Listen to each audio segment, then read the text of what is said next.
তো হাতের সামনে আছে এখন 1 বাটি খানেক পায়েস। আর এটা খেতে বসেছি নিজের আয়ু বৃদ্ধি করার জন্য, কারণ গুণীজনেরা বলে নাকি পায়েস খেলে আয়ু বৃদ্ধি হয়।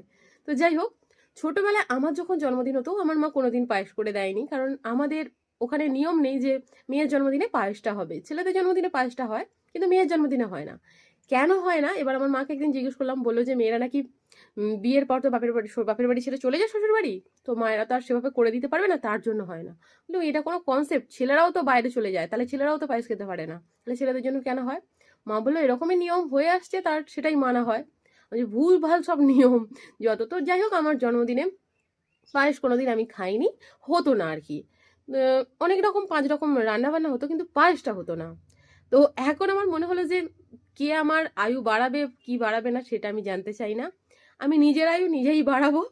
আর তার জন্য 1 বাটি পায়েস নিয়ে বসেছি। খেতে দুর্দান্ত হয়েছে, বিশ্বাস